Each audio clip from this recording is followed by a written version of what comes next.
রাজধানীর মোহাম্মদপুরে পুলিশের গুলিতে মুদি দোকানের মালিকের মৃত্যুর ঘটনায় শেখ হাসিনা সহ ৭ জনের বিরুদ্ধে হত্যা মামলা হয়েছে, যার শুনানি হয়েছে আজ। আদেশ দেওয়া হবে পরে। গণ আন্দোলনের মুখে সরকার পতনের পর শেখ হাসিনার বিরুদ্ধে এটি প্রথম মামলা। নিহত আবু সাঈদের শুভাকাঙ্ক্ষী আমির হামজা বাদী হয়ে ঢাকা মেট্রোপলিটন ম্যাজিস্ট্রেট রাজেশ চৌধুরীর আদালতে মামলাটি করেন। মামলার অন্য আসামিরা হলেন আওয়ামী লীগ সাধারণ সম্পাদক ওবায়দুল কাদের, সাবেক স্বরাষ্ট্রমন্ত্রী আসাদুজ্জামান খান কামাল, পুলিশের সাবেক মহাপরিদর্শক চৌধুরী আবদুল্লাহ আল মামুন, ডিএমপির সাবেক কমিশনার হাবিবুর রহমান, অতিরিক্ত কমিশনার হারুনুর রশিদ, যুগ্ম কমিশনার বিপ্লব কুমার সরকার। 100 গ্রাম রাঁধুনি হলুদ বা মরিচের গুঁড়ার সাথে 2টি এবং 200 গ্রামের সাথে 4টি রাঁধুনি স্বাদ মিশালি ফ্রি। দর্শক, এই বিষয়ে আমরা আরো খবর জানবো। টেলিফোনে যুক্ত হচ্ছেন আমাদের সহকর্মী মাসুদুর রহমান। মাসুদ, যেমনটা বলছিলাম, শেখ হাসিনা সহ 7 জনের বিরুদ্ধে মামলা হয়েছে, বিস্তারিত আমাদেরকে জানাবেন।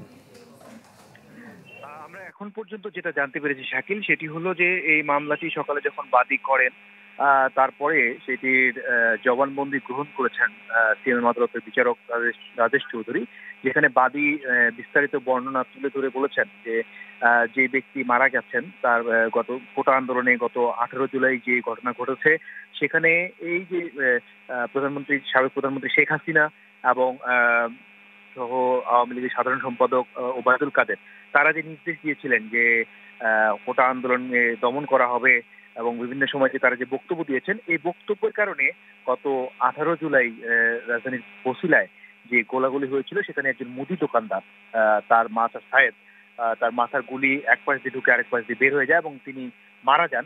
তো সেই ব্যক্তি বাদী বলতে চেয়েছেন যে এই ঘটনাটি যে ঘটেছে, এই ঘটনায় শেখ হাসিনা সহ বাকি যে যারা রয়েছেন সকলের দায় রয়েছে বলে তিনি তার অভিযোগে উল্লেখ করেছেন। একই সাথে তিনি উল্লেখ করেছেন যে এই ঘটনার তদন্ত প্রয়োজন, যেহেতু বিষয়টি ঘটেছে এবং মারা গেছে, যেহেতু এই যিনি মারা গেছেন তার বাড়ি পঞ্চগড়ে, তার পক্ষে এই ধরনের ঢাকায় মামলা করা সম্ভব না। তার পরিবারের পক্ষে, তার পরিবার বলা হয়েছে তার পরিবার নিম্ন আয়ের পরিবার, তারা ঢাকায় এসে মামলা করতে পারবে না।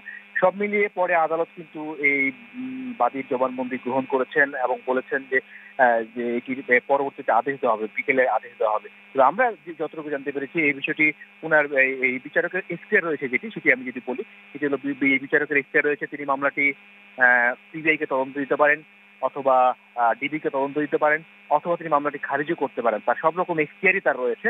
তবে যে ধারায় এবং যেভাবে তার জবানবন্দি গ্রহণ করা হয়েছে, আমাদের কাছে মনে হচ্ছে, আমরা যারা আদালত সংবাদ কভার করি তাদের কাছে মনে হচ্ছে মামলাটি উনি কোনো সংস্থাকে দিয়ে তদন্ত করাতে পারেন, কারণ এর আগে এ ধরনের নজির রয়েছে। এ ধরনের মামলা হলে সাধারণত সিএমএম আদালত থেকে তদন্তের নির্দেশ দেওয়া হয়। সেক্ষেত্রে আমরা ধরে নিতে পারি যে তার এই যে হত্যা মামলাটি হয়েছে, যে 7 জনকে আওয়ামী লীগ সাধারণ সম্পাদক সহ পুলিশের ঊর্ধ্বতন কর্মকর্তাদের যে আসামি করা হয়েছে, সেটি সম্ভবত কোনো একটি সংস্থাকে দিয়ে, কোনো একটি পুলিশের কোনো একটি সংস্থাকে দিয়ে হয়তো বা তদন্তের নির্দেশ আসতে পারে। তবে আমাদেরকে সে পর্যন্ত অপেক্ষা করতে হবে। শাকিল। মাসুদ, আপনাকে ধন্যবাদ আমাদের সঙ্গে যুক্ত হওয়ার জন্য। দর্শক, শেখ হাসিনা সহ 7 জনের বিরুদ্ধে হত্যা মামলার বিস্তারিত জানাচ্ছিলেন আমাদের সহকর্মী মাসুদুর রহমান।